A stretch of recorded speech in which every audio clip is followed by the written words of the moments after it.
Vous mangez bien, vous essayez, vous vous disciplinez et pourtant vous restez fatigué, gonflé et à bout. Et si ce n'était pas un problème de volonté? Dans cet épisode, je vous explique pourquoi votre corps n'est peut-être pas bloqué parce que vous mangez, mais par l'état d'épuisement dans lequel il survit depuis trop longtemps. Respire, ressent, transforme, le podcast pour reprendre votre santé en main après 40 ans. Fatigue persistante, stress chronique, prise de poids inexpliquée, déséquilibre qui s'installe avec le temps, passage par la périménopause ou peut-être déjà la ménopause. Et si tout cela n'était pas une fatalité? Je suis Nadine Barr, naturopathe fonctionnelle et biohack, professeure de yoga et facilitatrice en breathwork. Ma mission, accompagner les femmes de 40 ans et plus à quitter la fatigue, le stress, à retrouver un poids de forme, à corriger leur déséquilibre et à optimiser leur santé pour avancer sereinement dans cette nouvelle étape de leur vie. Dans ce podcast, je vous partage des clés concrètes pour apaiser votre système nerveux et réduire le stress, stabiliser votre énergie grâce à une alimentation adaptée, une nutrition fonctionnelle et non inflammatoire, retrouver un poids de forme dans lequel vous vous sentez bien, bouger intelligemment avec le yoga, les mouvements conscients et le renforcement adapté, respirer en profondeur avec le breathwork pour libérer les tensions physiques et émotionnelles, construire une hygiène de vie durable pour bien vieillir. Ici, un peu de théorie et surtout des outils simples et concrets et applicables dans votre quotidien. Chaque épisode vous aide à mieux comprendre votre corps et à passer à l'action pas à pas. Prête à transformer votre santé? Installez-vous, respirez et laissez-vous guider. Bonjour et bienvenue dans ce nouvel épisode de Respire, ressent, transforme. Aujourd'hui, j'ai envie de vous parler d'un sujet qui, je crois, va résonner profondément chez beaucoup d'entre vous, parce que c'est un sujet qui est fondamental et pourtant encore si peu compris. Je veux vous parler du lien entre l'alimentation, les émotions et le système nerveux. Et je vous promets qu'à la fin de cet épisode, vous allez regarder votre corps d'une façon complètement différente. Il faut bien comprendre que le corps ne fonctionne pas en morceaux. On nous a appris à voir la santé de manière très fragmentée et ce n'est pas un hasard, c'est le reflet en fait de la façon dont la médecine et le monde du bien-être sont organisés. C'est-à-dire quand vous avez un problème digestif, vous allez voir un gastro-entérologue, il regarde votre intestin et c'est son domaine. Quand vous êtes épuisé, on vous envoie faire une prise de sang, si les résultats sont bien dans les normes, on vous dit que tout va bien et pourtant vous sentez bien qu'il y a quelque chose qui ne va pas et très souvent ça s'arrête là. Et quand vous prenez par exemple du poids, on vous parle de calories, de régime, d'équilibre alimentaire et on vous donne un plan et on vous dit de faire des efforts, encore. Il faut bien comprendre que chaque spécialiste est excellent dans son domaine, ça je ne vais pas le remettre en question, mais c'est vraiment le problème que personne en fait ne regarde l'ensemble.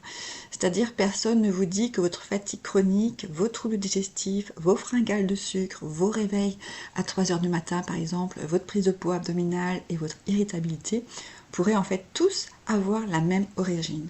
C'est-à-dire un système nerveux qui est épuisé, une glycémie qui est instable depuis trop longtemps, une inflammation qui est à fond, parce que justement il se passe beaucoup trop de choses depuis trop longtemps, un corps qui n'a jamais vraiment eu la permission en fait de récupérer, de se poser pour récupérer. Et on vous a appris à voir la nutrition d'un côté, le stress de l'autre, les émotions ailleurs, les hormones dans une autre case, et le sommeil encore dans une autre case. Donc en fait, on va très souvent voir plein de spécialistes, plein de thérapeutes différents qui vont à chacun avoir leur propre domaine, mais ils vont pas penser en fait à tout relier ensemble, comme si en fait tout ça n'avait rien à voir. Mais votre corps, lui, il ne fonctionne pas en fait en morceaux, il fonctionne avec plein de systèmes qui sont interreliés. C'est-à-dire, pour l'exemple, quand vous êtes stressé, votre glycémie va monter.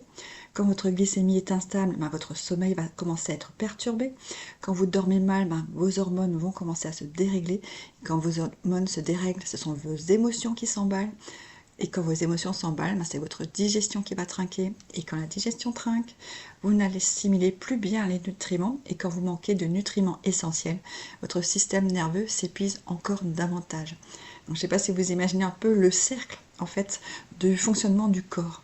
Donc tout communique en permanence, donc votre cerveau, votre intestin, vos hormones, votre glycémie, votre sommeil, votre respiration, vos émotions, votre état nerveux. Et tout est profondément et intimement relié ensemble. Et c'est précisément pour ça qu'on ne peut pas réparer durablement une seule pièce sans regarder l'ensemble du tableau. Alors c'est quelque chose que j'observe énormément dans mon travail, notamment lors des consultations, et je suis sûre que certaines d'entre vous vont se reconnaître tout de suite. C'est-à-dire des femmes qui mangent mieux, qui essayent d'être disciplinées, qui suppriment certains aliments, qui prennent des compléments, qui font attention au sucre, qui essayent de faire tout parfaitement. Et d'un côté, c'est un peu la base, j'en parle très souvent dans les premières consultations, mais pourtant, des fois, le fait de changer cela, ça va pas être suffisant. Et c'est-à-dire qu'elles vont rester fatiguées, gonflées, stressées, avec des fringales, des réveils nocturnes, un brouillard mental, peut-être même des douleurs. En fait, il y aura différents déséquilibres. Ça dépend vraiment de chaque personne, mais il peut y avoir pas mal de choses qui vont malgré tout continuer. Et souvent, ce qui est très difficile, c'est qu'on culpabilise.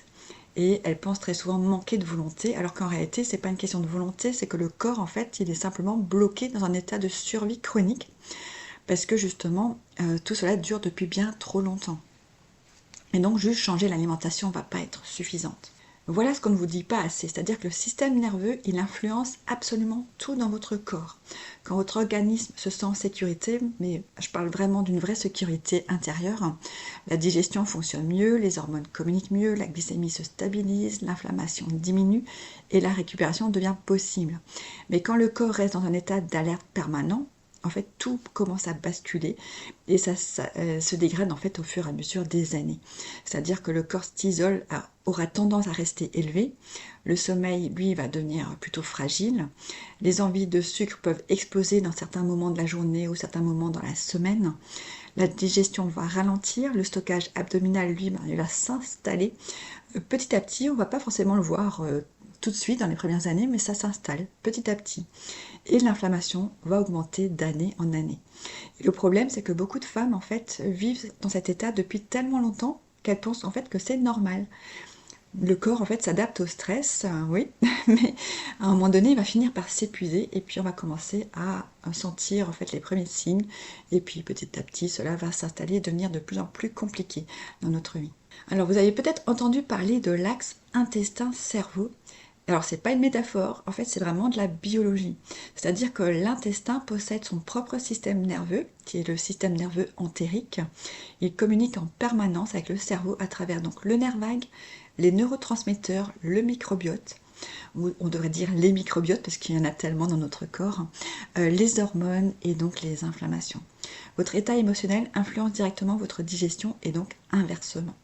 Donc c'est vraiment très important de travailler justement sur ce stress nerveux, ce stress qui est devenu chronique pour la plupart d'entre nous. Donc un stress chronique va donc ralentir la digestion, modifier notre microbiote, augmenter l'inflammation intestinale et donc perturber l'assimilation des nutriments. Et c'est ce fameux cercle vicieux qui fait de moins en moins bien. C'est pour ça que certaines femmes mangent correctement mais n'assimilent pas bien ou développent des ballonnements, des compulsions, des sensibilités alimentaires, de la fatigue après les repas, alors qu'elles pourtant elles font tout bien, tout ce qui est bien pour notre métabolisme, mais pourtant ça ne donne pas les résultats qu'on souhaite, donc il faut aller voir plus loin. Votre corps ne sépare pas en fait ce que vous ressentez de ce qu'il vit. Donc il vit vos émotions physiquement. Quand le système nerveux est épuisé, le corps cherche naturellement des stratégies de compensation. Et l'alimentation devient souvent une régulation émotionnelle qui est totalement inconsciente. C'est-à-dire le sucre peut temporairement calmer le stress. Les aliments riches vont stimuler la dopamine. Le grignotage peut devenir une façon d'apaiser le système nerveux. Alors c'est pas un manque de discipline, c'est vraiment un corps qui essaye de survivre comme il peut. Et plus on culpabilise, plus le stress augmente, plus le corps reste bloqué dans ce cercle vicieux. Et je sais, c'est très compliqué d'en sortir, mais il y a des outils pour en sortir. Et c'est pour ça que les approches uniquement basées sur le contrôle alimentaire échouent si souvent en fait sur le long terme. Parce qu'on essaye de contrôler le symptôme sans comprendre ce qui se passe réellement à l'intérieur de soi. Après 40 ans, beaucoup de femmes en fait commencent à sentir que leur corps change et c'est vrai, c'est tout à fait normal. Le système hormonal en fait devient plus sensible au stress, la récupération est moins efficace, le manque de sommeil impacte davantage la glycémie, les hormones, l'inflammation, le poids et donc l'énergie mentale. Et si le système nerveux est déjà épuisé donc depuis des années, forcément le corps compense de moins en moins parce que à force de compenser, il va y avoir des manques aussi dans différents endroits dans notre corps. Et c'est souvent à ce moment-là que les systèmes en fait deviennent impossibles à ignorer parce que justement les signes qui étaient plutôt subtils au début vont commencer à devenir de plus en plus compliqués, difficiles dans notre quotidien, comme la fatigue chronique. On va se sentir fatigué, déjà le matin on se réveille, on est fatigué, après un repas on est fatigué, dans la journée on aura des coups de barre, des gros coups de fatigue avec des voix vraiment des grosses difficultés à pouvoir encore faire quelque chose de sa journée. Il y aura donc forcément une prise de poids abdominale, mais en fait une prise de poids qui se généralise, c'est-à-dire que petit à petit, on va prendre vraiment de tout, des bras, des jambes, des cuisses et surtout du ventre. Il y aura des réveils nocturnes, peu importe l'heure, mais on va avoir un sommeil qui va être fragilisé, c'est-à-dire qu'on va se réveiller plus facilement avec des difficultés pour se rendormir. Même si on s'endort très facilement, la nuit aussi, on peut avoir un sommeil qui est moins réparateur, et donc la journée être beaucoup plus fatiguée. On peut également être beaucoup plus irritable, parce que justement il y a des hormones, mais aussi parce qu'on a un sommeil fragmenté, où on récupère plus, donc forcément une fatigue qui s'installe dans la journée. Donc quand il y a fatigue, il y a irritabilité, il y a également du brouillard mental, il y a une perte d'élan pour sa journée, pour voir la vie de manière positive.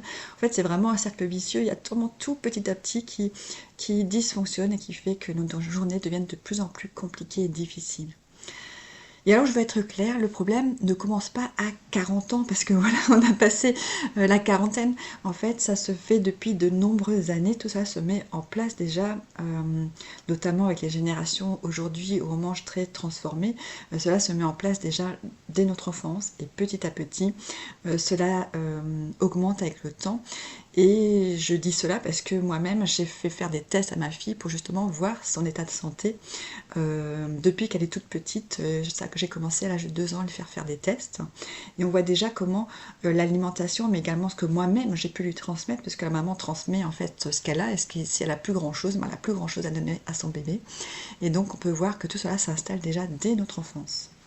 D'où l'importance de faire très attention à nos enfants au niveau du système nerveux, mais également de l'alimentation qu'on leur transmet. Et donc le corps, il parle forcément depuis très longtemps, et c'est juste que avant, on n'a pas pris le temps de l'écouter. Alors maintenant, j'en reviens à mon accompagnement Respire, Ressent, Transforme, et pourquoi j'ai créé donc cette modalité. C'est une modalité que j'ai créée lorsque moi-même je suis tombée gravement malade à la trentaine, et c'est en fait le parcours que j'ai moi-même suivi pour sortir de la maladie et de la douleur, et ce que j'ai mis en place au fur et à mesure des années, parce que je me suis rendu compte à quel point on peut, en une fraction de seconde, c'est le sentiment que j'ai eu, même si ça se fait sur des années, que la vie s'arrête d'un coup, du jour au lendemain, et qu'est-ce qu'on peut faire pour sortir de la maladie et pour éviter que ça recommence. Et donc c'est ce parcours que je propose en accompagnement, parce que je ne voulais plus séparer justement la nutrition, les émotions, le système nerveux, la respiration, le mouvement et la compréhension du corps. Parce qu'en fait, c'est en travaillant sur tous ces points que je suis sortie de la maladie et qu'aujourd'hui, je vais beaucoup, beaucoup mieux qu'à l'époque. Donc tout d'abord, respirer. Parce qu'on ne peut pas retrouver un corps qui est plus stable si le système nerveux reste en hypervigilance. La respiration influence directement donc le système nerveux autonome. Elle peut aider le corps à sortir progressivement de l'état d'alerte. Et c'est vraiment le premier chemin sur lequel il faut s'appuyer pour optimiser notre santé. Ensuite, il y a le fait de ressentir, parce que beaucoup de femmes ne ressentent même plus ce dont elles ont besoin. Elles poussent tout en permanence, elles ignorent les signaux, elles vivent dans leur tête, et n'arrivent pas en fait à revenir dans le corps, alors que c'est tellement essentiel de reprendre conscience de ce qui se passe en soi, pour pouvoir justement trouver les outils pour éviter de tomber malade. Et ensuite, la transformation. Parce que la transformation durable ne vient pas d'un protocole extrême, elle vient d'un nouvel équilibre, c'est-à-dire une alimentation qui va être adaptée à soi, parce qu'on est tout unique, une glycémie qui sera beaucoup plus stable, plus de récupération, plus de mouvements respectueux, plus de sécurité intérieure, moins d'inflammation et un système nerveux enfin régulé. En fait, il faut vraiment travailler sur tout ce dont j'ai parlé dans cet épisode pour optimiser sa santé, sortir d'une maladie si on est malade.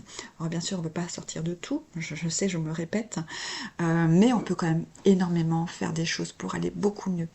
Et c'est ce que je vous invite à transformer, à prendre conscience aujourd'hui. Alors ce que j'aimerais que vous reteniez aujourd'hui, c'est ceci.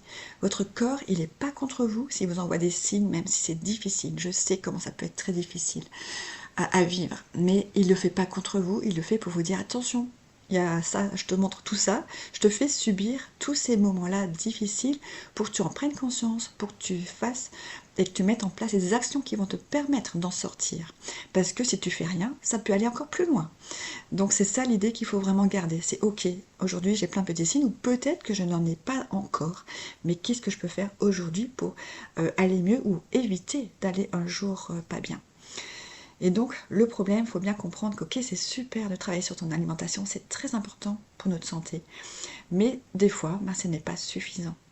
Donc, il faut comprendre, analyser, donc qu'est-ce que vous mangez aujourd'hui et dans quel état il vous met ensuite après votre alimentation. Est-ce que vous vous sentez fatigué? Est-ce que vous avez envie d'encore plus de sucre dans la journée? Donc, voilà, il faut étudier tout cela. Il faut également prendre en compte dans quel état vous vivez aujourd'hui, dans quel état se trouve votre système nerveux chaque jour. Alors, au lieu de vous demander qu'est-ce que je dois encore contrôler, essayez de vous demander de quoi mon corps manque-t-il vraiment. Peut-être de repos, de sécurité, de respiration, de douceur, de ralentissement, de lien avec vous-même, ou peut-être simplement de tout cela. Parce que parfois, en fait, la vraie transformation commence exactement là, par le fait de respirer, de ressentir et de transformer. Si cet épisode vous a parlé, je serais vraiment touchée que vous le partagiez autour de vous, à une amie, à une sœur, une collègue qui en a peut-être besoin sans le savoir. Vous pouvez aussi me retrouver sur Instagram pour continuer ce chemin ensemble. Et si vous souhaitez aller plus loin dans cette approche globale, donc du système nerveux, de l'alimentation fonctionnelle et de la santé féminine après 40 ans, découvrez mes accompagnements directement sur le site respire-ressent-transforme.com. Je vous retrouve très bientôt pour un prochain épisode. Prenez soin de vous.